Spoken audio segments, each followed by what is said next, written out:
Hi there, I'm Ephraim Gopin of 1832 Communications.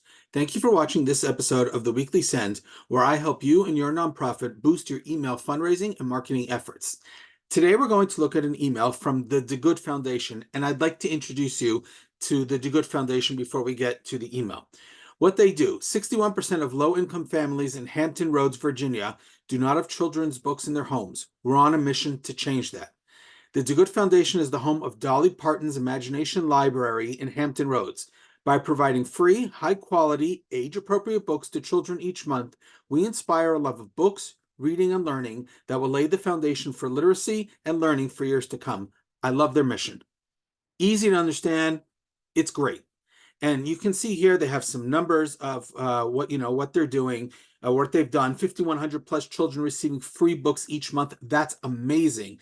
They've mailed since their inception almost 90,000 books. They've helped almost 6,000 kids. They're serving 6 different counties. 1 in 3 children on the Virginia Peninsula receive Imagination Library books through the DeGood Foundation. They are doing amazing work. And I want to share with you an amazing email that they sent me about a month ago. The subject line reads, "The healing power of books," with the book emoji. So it's good they added that emoji. I like it. And the healing power of books. Yeah, I definitely want to know what that means, what that is. It comes from the DeGood Foundation. That'll stand out in my inbox. I know who it is. The email itself is from hello at, and the reply to is hello at. I prefer something more personalized, the name of a person and their email address. The email itself, hi, and then there's a space. It was meant to be personalized, I'm assuming, but they don't have my first name. So they left a space there. Obviously, a mistake on their part. It happens. But if you don't have the name, just say hi or hi there, and then comma, and then just go right into it. We just got one of the most touching stories in our inbox and just had to share it with you. I would grab a tissue if I were you. Our team certainly need one. I love this opening, and the opening already tells me I'm going to see something special and read something amazing and make me feel the love. Email is a great platform for making readers feel the love from your organization. Here's the story they share. "I signed my sign up for monthly books right before he was born, and I've loved seeing new books show up each month. When he was 10 months old, he was diagnosed with neuroblastoma, a cancer of the nervous system. These books provided so much more than just another story to read. As my son grew and went through treatment, getting out of the house was impossible.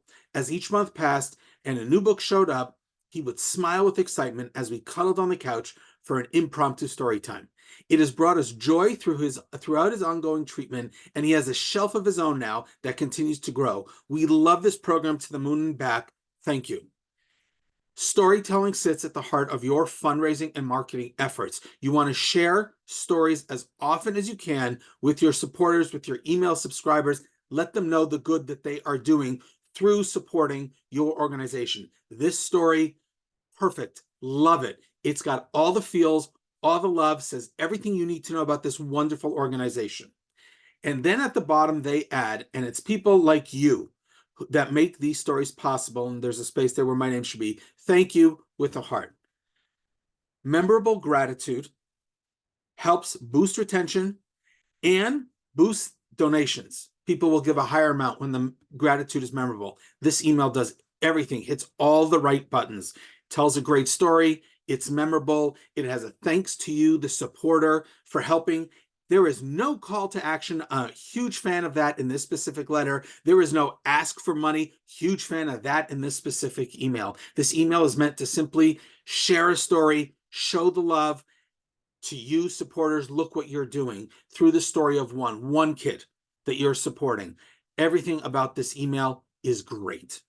The mobile version of this email, you can see that, the story itself, it's bolded, it stands out. I think the only issue I would have, and I had it also in the regular version, is that the font size here at the top and the font size here at the bottom is a little bit too little. You want your supporters to be able to see it and be able to read the thanks without having to get their glasses or enlarging their screens or having to squint. So I might make that a little bit larger, but certainly the story stands out. The thanks here and the thanks here stands out.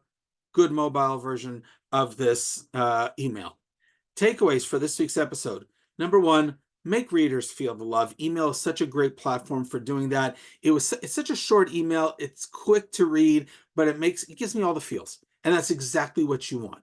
Number two, storytelling sits at the heart of your fundraising and marketing efforts.